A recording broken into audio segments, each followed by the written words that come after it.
Welcome to the Speaking Your Lingo podcast, where my goal is to help this generation think well. My name is Shane Lingo, and I'm happy to be back with you all today after taking a little bit of a break, some time off. And by a little bit of a break, I mean quite a long break, but super excited to be back with you all and have a lot planned for the future, a lot of episodes that I'm really looking forward to, and a lot of things in the work for the new year. So you can be looking forward to that.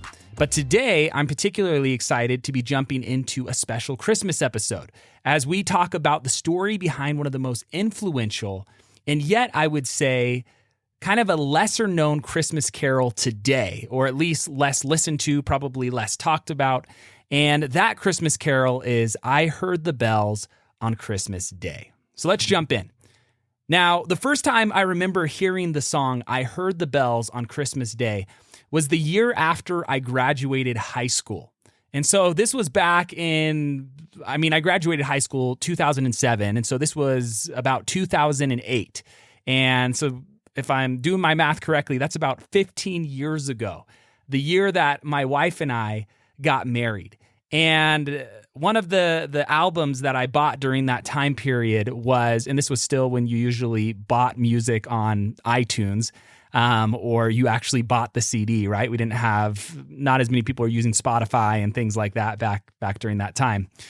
But I had this CD that I was listening to on repeat during the Christmas season by Casting Crowns. And they had this version of I Heard the Bells on Christmas Day, and it's the first version that I can remember hearing. And to this day, this is still my favorite version of the song. Now, this song has been recorded more times than I can count. As I was looking it up and doing research, I listened to a ton of different versions of this song, and there's a version for everyone. So if you don't like the Casting Crowns version that I like, and I'm going to go ahead and put a link to that in the show notes so you can give it a listen later on. But if you don't like that version, there's plenty of other versions out there of this song.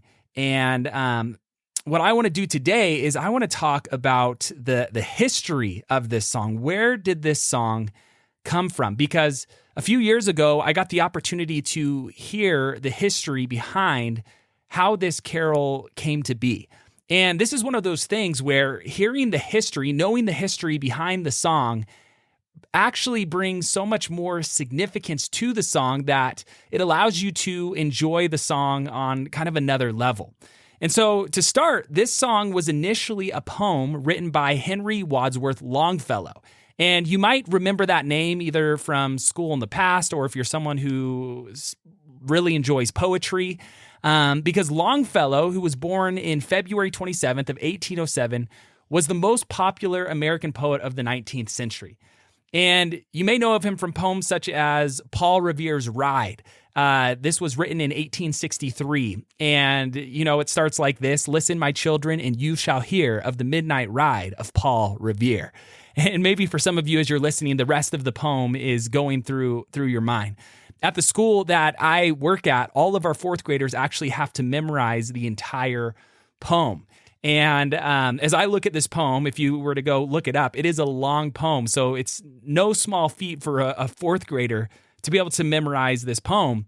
But each and every single year, fourth graders at the school that I work for, they memorize and they recite this poem. But a few interesting things about Longfellow himself. Besides being a poet, he was also a professor and the first American to completely translate Dante's Divine Comedy.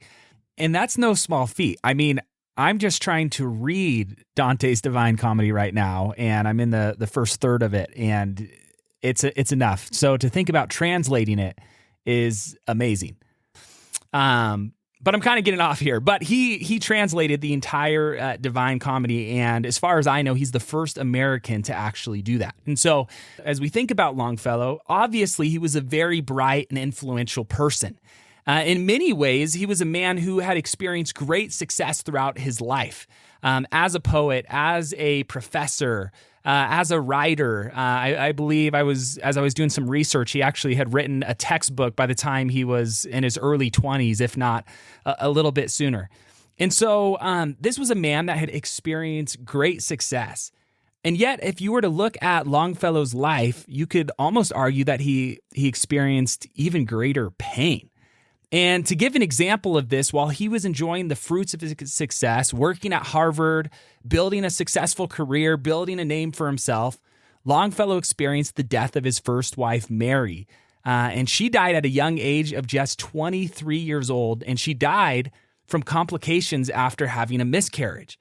And so during the next 7 years of his life, Longfellow would invest his time and his attention, all of it, pretty much into his teaching in order to deal with this heartache. And eventually, he would remarry his second wife, Frances Appleton, and so he would move on.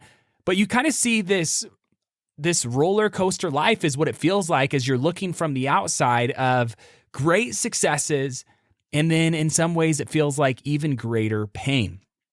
Now, after he had married his second wife, Frances Appleton, in this season of life, it seems like he kind of hits a stride again. Things are going well.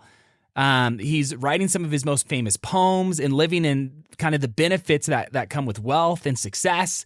And during this season of his life, he and his wife shared the joy of having 5 children, bringing 5 children into the world.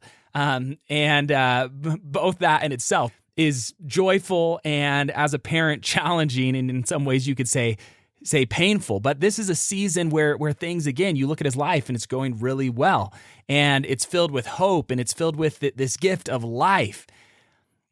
And then you move on in his story, and how could you imagine that the year of 1861 would be filled with such sadness and grief again?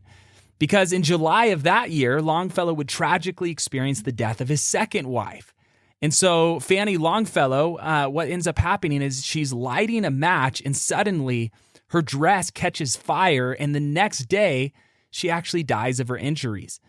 And I was actually able to find a news article, this old news article that was published the day after the incident happened, that I want to read, that gives us some insight into what happened during this time. And so this was written in the Boston Daily Advisor, July 11th of 1861.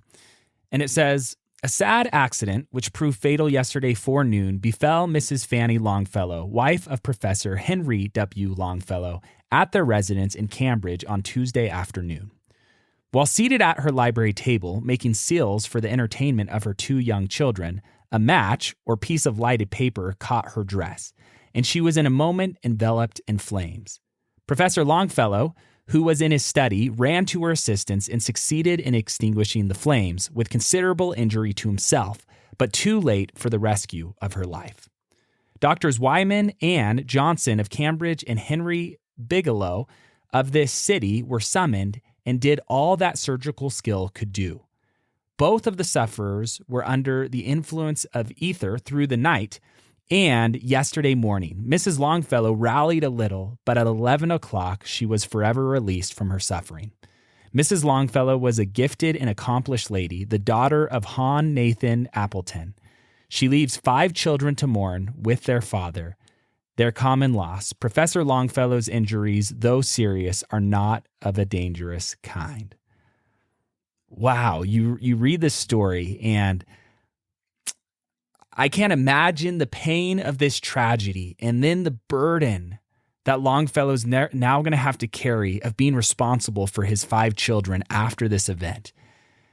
I mean, if it wasn't enough, Longfellow now had to deal with the devastating reality that he is a single father, and he has to comfort his children after their mother had died in such a horrible way. And so this is a season, again, where you see this pain in his life. And if it feels like, or if it seems like things couldn't really get any worse, in one sense they do, because now you have the reality of the Civil War that's going to hit. And the Civil War had started just a few months prior to Fanny's his second wife's death. And so now you have this war, and Henry Longfellow, if you've read any of his work and if you've studied anything about him, he was a man who loved his country. And so the fact that there was this civil war with the country fighting against itself, Americans fighting against Americans, tore him up. And on March 27th of 1863, Henry's son Charles was actually commissioned as a second lieutenant in the 1st Massachusetts Cavalry. And so his son is now going to war, fighting in this war that's tearing him apart. On December 1st, Henry Wadsworth Longfellow is going to receive a telegram. And in this telegram, he's going to receive the news that his son Charles had actually been severely wounded in the war. And so it just feels like as you're listening to this, as you're thinking about his story, it's like, can the man even come up for air?